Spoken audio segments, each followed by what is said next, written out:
Setelah menikah saya merintis dari awal, dari nol. Mulai kita gaji 400.000, kita udah hidup berdua.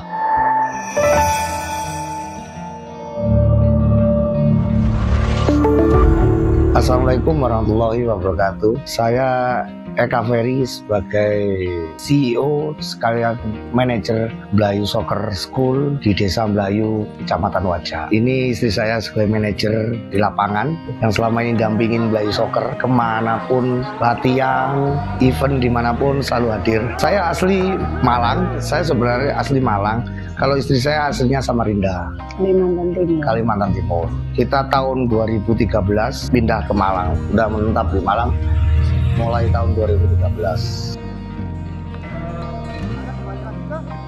Saya nikah pada tahun 2007 ya. 2007. Karena nikah tahun 2007 di Kalimantan Timur. Di Samarinda. Di Samarinda. Ketika saya kerja di sana, di sana saya tetap tahun 2013, baru saya move ke sini ke Malang. Di Samarinda. Samarinda. Sama-sama kerja. Kerjaan. Oke, kontrol bola. Oke, kasih depan. Yuk, muncul lagi, wes. Setelah menikah saya merintis dari awal, dari nol. Mulai kita gaji 400.000, kita udah hidup berdua. Saya 700.000 ya, 700.000. Saya punya cicilan motor, sisa 300.000 kita makan berdua, nyewa rumah, terus punya anak satu. Ya, pernah juga saya kerja di mana? Batu ya, Gunung Batu ya, Gunung Batu. Saya pernah kerja juga. Jadi cari batu gunung gitu kan dulu waktu masih awal-awal nikah. Ketemunya dulu di mana, Bu? Di Handil. Di Handil di satu kerjaan di proyek KRS gitu. Di Arah Samboja. Kutai Timur ya. Di Kutai Timur sama-sama kerja. Mulai dari nol, enggak punya apa-apa. Mulai ngontrak rumah, ada satu magic jar. Di situ kita masak ya di magic jar, goreng di magic jar. Ya, satu magic jar itulah dulu mulai titik awal saya sama dia. Nyewa rumah di dekat hutan ya, di hutan sepi, kalau malam ya sepi lah dekat hutan. Handil sepi dulu, Sepi sekarang Handil. udah ramai. Sekarang udah ramai ya. Maju. Soalnya waktu pertama nikah nggak ikut orang tua, langsung keluar. Saya Nyewa. mandiri. Saya suka memang Nyewa sendiri nggak tahu. dari dulu suka mandiri. Nggak ikut orang tua. Dulu ini malahan dulu kalau di kerjaan gitu, Saya kalau di kontraktornya. KRS saya masih di kontraktor. Ini malah Di rental gitu. rental mesin las gitu. Kadang ada temen lo nggak salah pilih ya kok gitu. Terus nggak apa-apa saya bilang, yang penting kan kalau orang mau kerja mau usaha pasti ada. Terus berjalan, kerja udah berjalan, udah masuk KRS juga. Habis itu Saya dapat di offshore langsung ya, kerja mulai nol juga, dari tukang sapu di mesin di kerjaan ya. Habis itu saya udah mulai naik puncaknya 2013 ya. 2010 ya. 2010 saya udah dapat company luar negeri lah ya, dapat company yang bagus, yang top. Saya udah mulai naik. Alhamdulillah sampai bisa umroh ya, kita berdua. Terus kita punya usaha juga, usaha punya rumah makan. kolam Yang namanya pancing, Eka Family juga. Sempet rame itu 1 tahun berjalan itu rame. Rame banget. Ada kolam renang, ada rumah makan. Kolam pancing. Yang harganya pun terjangkau. Untuk kolam renang aja kita patok harga 3.000 untuk kalangan di situ. Jadi setiap Sabtu Minggu lah. Udah rame banget. Udah mulai terkenal waktu itu. Tapi itu posisi kerja sudah. Saya udah nggak kerja di offshore lagi. Saya karena pengen fokus di usaha juga, bisnis di sana nih ya, di Turen waktu itu. Udah mulai berjalan. Ini cobaan datang. Ya, cobaan datang, udah. Kan kalau udah gitu, kalau udah mau naik mesti ada temen yang ini yang itu ikut pergaulan yang saya nggak kontrol, los. bisnis sana, bisnis ini. Ikut-ikut kan, diajak ini. Bisnis sana, bisnis sini. Akhirnya yang di warung efeknya ke usaha saya. Jadi ibaratnya kita mulai nanjak udah di atas, turunnya itu nggak pelan-pelan. Terjunlah bebas. Terjun bebas, udah usaha habis ya. Buat aku udah nggak tahu kemana, cari kerjaan belum dapat, saya ngontrak rumah sama dia. Keluar lagi. Turen ya. Itu pun dari nol, dari modal Magicer juga itu. Ada. Makan mie 2 bungkus 4 orang malam. Jadi dia masak seadanya buat anak-anak, tahu, sayur ya. Yang penting anak-anak bisa makan dulu. Saya ke Jakarta cari kerjaan segala macam, nggak dapat. Ini pun nggak ada penghasilan udah. Kalau mau nangis waktu itu ya nangis, ya memang nangis, sudah sakit lah. Anak-anak itu hampir putus sekolah juga waktu di Jakarta. Udah kita fight lah, kita berdoa aja, pasti ada jalan kan. Kalau kita ini pasti ada jalan. Saya di Jakarta pun kadang nggak makan, jaga parkiran. Pokoknya asal makan udah tenang di Jakarta waktu itu. Tahun 2016 ya, tahun 2016. 16-17. Saya pulang ke Malang di kontrakan sama dia. Dapat uang 700.000 itu jadi buat makan lah, rencana 700.000. Saya dapat panggilan ke Jakarta kerja.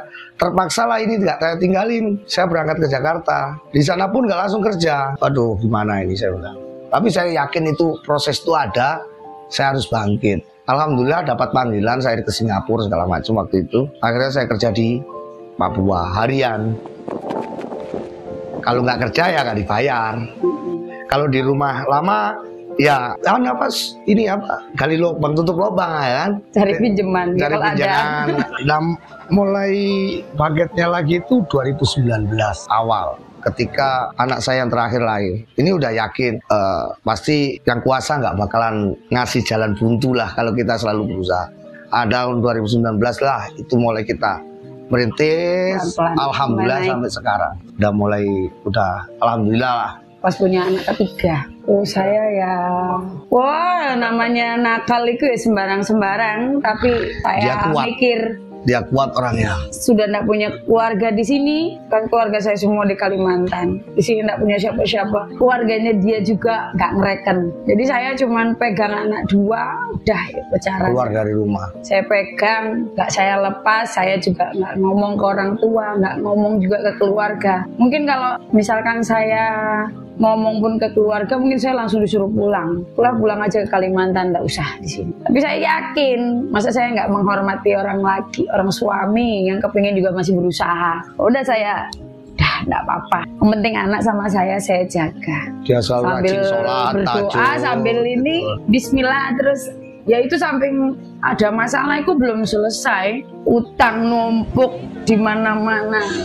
Tapi posisi kami tidak punya apa-apa ya, kami memang tidak bisa bayar karena memang kondisi memang tidak ada. Akhirnya ditolong Mbah di sini, dibawa ke sini, ditolong Mbah di sini pelan-pelan bisa nyewa, bisa punya kendaraan lagi. Kalau orang sekarang ya bilang nggak punya itu, tapi masih punya HP, bagus. Kebanyakan kan, kalau kami bener-bener nggak punya ya nggak punya, nggak punya HP, nggak punya kendaraan, ya bener-bener nggak punya. Betul, nggak ada apa-apa. Akhirnya bisa kredit sepeda motor buat sekolah anak. Sudah pelan-pelan lahir anak yang ketiga ini, terus mulai alhamdulillah. Mungkin doanya anak-anak juga, mereka nggak ada yang rewel, nggak ada yang ini, pinter semua. Ketika orang tuanya susah, nggak ada yang bodoh gitu loh, nerima. Akhirnya mulai bangkit, sudah mulai bisa. Orang pun nggak percaya saya bisa bangkit dulunya, karena kita dihina. Aduh, nggak mungkin kamu bayar utang pakai apa kamu? Waduh, kalau dulu ada mbahmu masih bisa nulungin lah. Sekarang kamu mau bayar pakai apa? Tapi namanya kita niatnya dari awal kan bukan niat jelek. Alhamdulillah yang utang semua yang dulu segunung sudah tidak punya. Alhamdulillah tidak punya utang, sudah enteng. Ketika kita udah naik di atas lagi, banyak juga orang cerita, ini apa orang kaya baru, apa orang lain, mungkin ini dari hasil apa itu pesugihan. Itu banyak sekali. Karena mereka nggak tahu kerja saya apa, ya nggak. Saya itu kerjanya apa, di mana? Yang korupsi.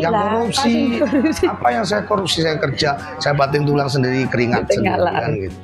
Cuman orang kan nggak tahu saya perjalanan saya di laut itu kayak apa kerjanya kan nggak tahu. Ya saya ya ikhlas kembali, tirakati kembali itu. Ini selalu ngaji. Ikhlas, pasrah. Setiap siang dia ngaji. Waduh, pasrah. Wis kalau orang bilang kondisi jatuh nggak punya apa-apa, jelas mesti mungkin ya itu namanya kadang orang yang masih lebih dekat ke yang kuasa. Dia sering Sama ngaji Allah. sholat Tapi wes aduh duha. pokoknya ya apa carane ya tetap buat baik, ada sedikit yang dibagi gitu. Saya gitu. Ya terus saya sering lihat dia siang sholat duha, ngaji. Itu selalu rajin dia. Malam juga. Habis sholat maghrib pasti ngaji dia. Soalnya nggak bisa berharap sama manusia. Nggak bisa berharap. Aduh, saya saudara sendiri, orang keluarga sendiri tidak ada yang bisa nolongi. Jadi, Tapi saya yakin tapi ya pelan-pelan lah.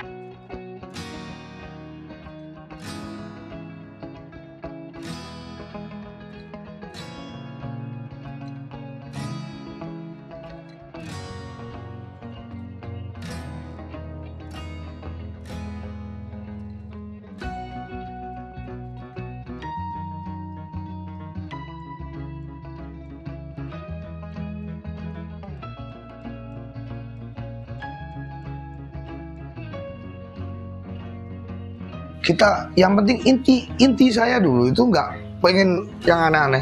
Yang penting anak istri bisa makan, bisa sekolah, makan nggak bingung. Itu aja, nggak pengen yang lebih, nggak.